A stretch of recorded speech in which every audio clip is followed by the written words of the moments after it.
Okay, so good evening, everyone. My name is Ope Oluwa Oni, and today we are looking at understanding land title and documentation in Nigeria. So basically, that's what we are going to be looking at today. And this is what we are going to be doing. In case you have any question, there's a comment section that you can go to and ask your question. Okay, there's a comment section that you can go to and ask your question. So after my session, then there's enough time for question and answer. Or better still, your notes, which I believe you have with your notes and your Bible right now, so you can equally take note of those questions. Then we will open the whole house. We'll just allow questions, right? So let's just do it that way tonight. Please note that everybody needs to be here and all need to pay attention. Please, let's note that. We need to be here and pay attention because there's no recording. So it is whatever you grab now that you are going to be flying with. Okay. So basically, when it comes to land title and documentation, it's just like buying a car. So when you buy a piece of car, let's take for instance, probably you're importing the car from United States of America or from Belgium or from Germany. So from the point where you bought the car over there, there must be a change of ownership from the person that holds the property. Okay, so from the person that owns the property to you that you are now buying it. So you buy it with the intention of what? Of exporting it, right? So what usually happens is that after you have purchased the property, you do change of ownership. Somebody will drive it to the port for you to bring it to Nigeria. So you pay for custom. It's part of documentation. So the custom will do the cross-checking that the car is not stolen and all of those things. Somebody said he's not hearing me very well. Are you sure it's not your device? Please, if you can hear me loud and clear, just give me the number one. If you can hear me loud and clear, give me the number one. I'm literally shouting on top of my voice here. So if you can hear me, I should increase the volume. Okay. Mr. Sunday can hear me. Pelumi Julius can hear me. Okay. So please, okay, I'll shout more because I'm just looking at. I'm clear, but the volume is low. Hey. Okay, so please just help me to manage it. Leave anywhere that is noisy and try as much as possible to just listen clearly, okay? Because I'm literally shouting, okay? The earpiece is at a distance. Okay, maybe I should just hold it like this. Okay, so maybe it will be better like this. Okay, so let me just hold it this way. Maybe it's going to be better. So, okay, so what am I saying is that so you purchase this car, my analogy earlier. So you purchase this car, you pay customs there. So you ship this car to Nigeria. So this car, upon getting to Nigeria, you clear it at the port, you pay custom paper, it's part of documentation, right? And after you pay your custom paper, you pay for everything and all of that. Before you can start driving that car, you need to do car ownership. Probably if you don't have driver's license, if you're a first-time car owner, you need to have a driver's license. You need to have been tested and passed. Okay. You need to get VIO will prepare some document, road safety will prepare some document, certificate of I was literally saying CFO. So you need to get proof of ownership for the car. You need to get roadworthiness for the car. You need to get a whole lot of stuff. If it's I think tinted glass, you get the tinted glass permit. You get all those things all together, so that is what gives you the right to own that car and also drive that car in Nigeria. Similarly, when it comes to land, right, or properties, real estate, when it comes to property, the foundation of every property is land. The foundation of every property is land. If you are with me, just give me one. Just give me one if you are with me. So the foundation for every property is what? Is land. So title often reside on land. So you don't really get title on the building, right? You get title on the land. And it is the land that actually appreciates in value. It is not the brick. right? But we are not going into all of those details right now, but we are looking at land titles and documentation. So there are different forms of land title, there are different forms of documentation, there are different forms, different kinds, right?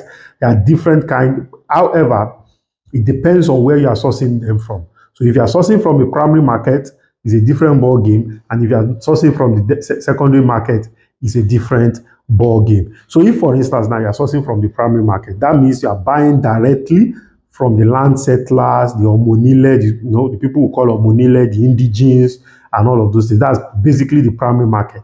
And at the primary market, there's literally no form of zero or no form of documentation. In fact, most of them only knows the boundary of their land because there's a tree somewhere and all of those things. They don't really know the boundary of their land by, let's say, they don't know the boundary of their land by even size of their land by maybe a survey and all of those things. That's simplest of documents, right? They don't have all those details. So that is the primary market. So it is now left for whoever is buying to do what? To perfect the title afterwards. That is now the responsibility and the job of whoever is buying such land, right? So if you are buying from secondary market, for instance, now secondary market literally means that somebody has bought the land, has done some measure of title, documentation, ownership, and all of those things on that property, and the person is now transferring it to you. That is secondary market. And I need us, before we even go further, I need us to understand something. You see, if you are buying a phone, for instance, right? If you are buying a phone, for instance, and let's say the phone is, let me just use an hypothetical figure. Let's say the phone is 1 million naira. A phone of 1 million naira, you walk up to a phone store, you pay your 1 million naira for the phone, and you pick the phone, and what do? You go home and you start using your phone. You can literally see your phone on your table. But you pay for a land, you buy the land, you cannot pack the land into your pocket, you can't pack it in a briefcase, you can't pack it in a car and take it home. It's not possible, right?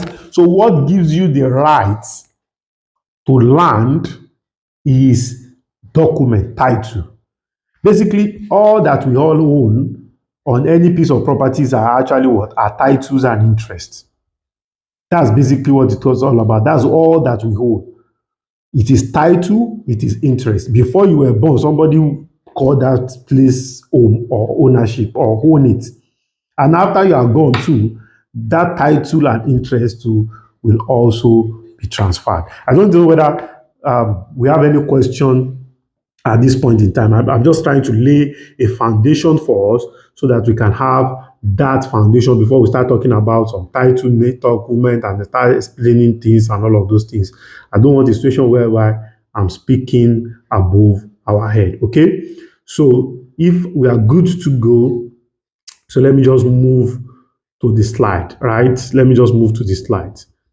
So it makes sense. So thank you very much for the feedback. Okay, so let's now go to the slide properly. I believe you can all see my slide, right? I believe you can all see my slide. If you can see my slide, let me know. If you can see my slide, just let me know. I want to be sure that you can all see. Oh, good, good. Thank you very much, Alimi Oladapo, for the feedback. So the first title we are looking at today is what is called family property. Okay, so a family can own an expanse of land where the head of the family and principal member can assign a portion of that land to an assignor. So let me explain now. Let me use somebody's name here. Let me use you can't see my slide. Fumilola, you can't see my slide. There must be something wrong somewhere. Everybody can see my slide. Okay, let's now use you as an example. I'm assuming this is a Mrs. Fumilola Shosonya. So let's say that the Shosonya family now, I'm assuming that the Shosonya family is from Ijebu. Okay, so let's assume that the Shosonya family own like maybe 200 or 400 or 500 acres of land somewhere in Ibejuleki or in Ekpe. Okay, since Ekpe is close to Ijebu, right? The Sosoya family is not one person. Are we together? The Sosoya family can be 100 people that are bearing that same name, Sosoya, Shosonya, right? But there must be a leader. There must be an head of that family. Somebody we call it maybe in Yoruba land Olori Ebi, or maybe in Igbo land. I'm not sure whether I'm correct. Maybe the Mazi or the head of the family. There must be somebody that is that is the leader. Okay, and not just the leader. There must be principal members of the family. There are families, for instance, now in looking at the Shosanya family now, let's say Chief Shonekon Shosanya is the head of the family, for instance. There will be a treasurer. A treasurer will be there. A secretary will be there. A financial secretary will be there. And all of those things. So there is usually some family have that structure. Some family just don't have that type of structure. The structure that they have is that there's a principal, there's a head of the family, and they are all principal members. So if, for instance, now, some of these principal members constitute of what we call the DGs. So what do I mean by DGs? These are more or less like branches of those family. Let's take, for instance, now, the head of the family is Sosoya. There are some people that are members of the family that might not even be bearing the Sosoya surname. Maybe their own father used his own name as the surname. And please, we need to understand something, that the concept of surname was not originally a Nigerian thing. It's actually a borrowed culture. The concept of surname is a borrowed culture. We need to have that at the back of our mind. So our father, in fact, it was the missionary that actually brought the concept of surnames, surnames rather. So Africa never used to have surnames. It is your name that is your name. So what we usually have is Fumilola Omo Sosonya. So it was not really a surname, but they now put a structure, that a compound name together, so that for the purpose of identification. But that's not why we are here now. We are here for family. But I needed to bring that up to know that there are some members of the family that are not necessarily, what is it called? Please mute. I'm not, the hosts. Who is the host? Who is the host?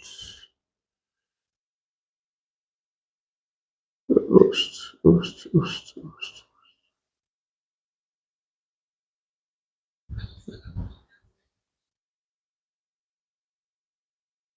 Okay. Okay, no. Okay.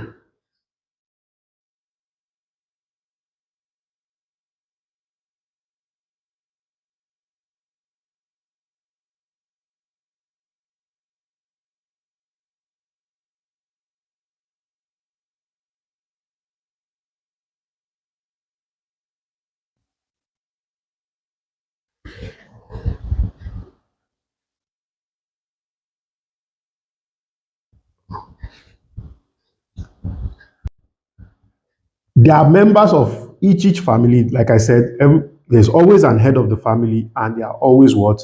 Principal members of those families, right?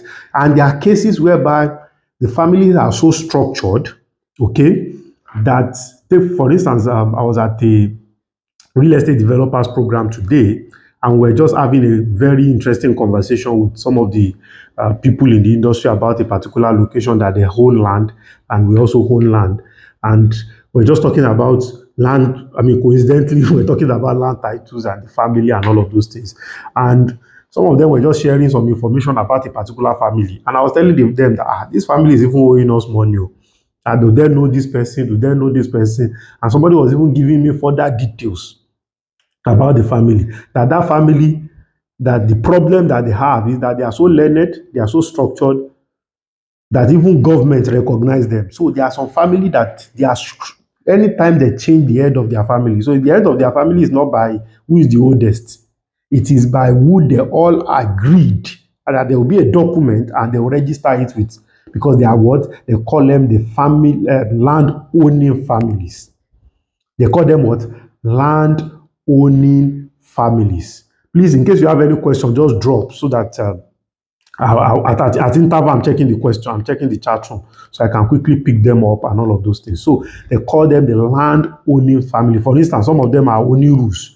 I mean, some of us have heard about the Oniru family before. Okay, these are more or less like government recognized land owning family. The Thomas Alakos. I don't know whether some of us have heard of the Thomas Alakos before. The Kates. These are land owning family. The Lewu families. These are land owning family. They are different part of Lagos. I'm trying to even remember one in Agege now. The name, the picture flashed, but the name didn't drop. Okay, so these are land owning families. These are there's no way you will buy from these people.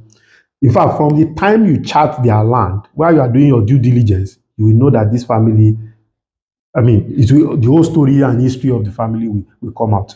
And that is very, very, very important. So like I said, when it comes to this family property, there are some that are structured and there are some that are not structured. Okay, so what do we have here? So all that I've been saying is not even in the slide, but let me just read what is here on the slide. So family can hold an expanse of land where the head of the family and principal members can assign a portion of the land to assignor.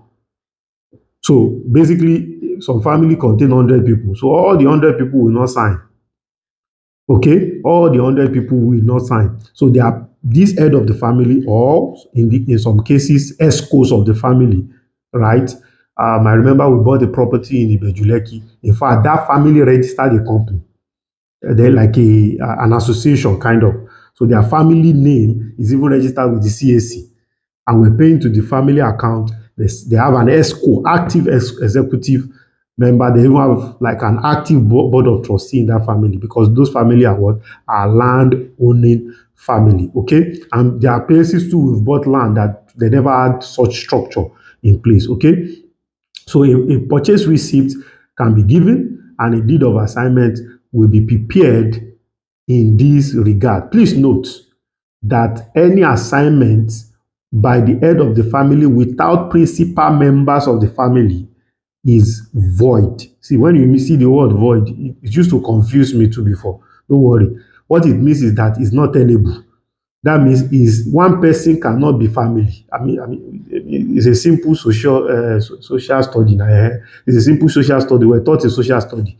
So family is father, mother. So one person cannot say, I'm the family. No, it's not possible, especially when you are dealing in the primary market, okay?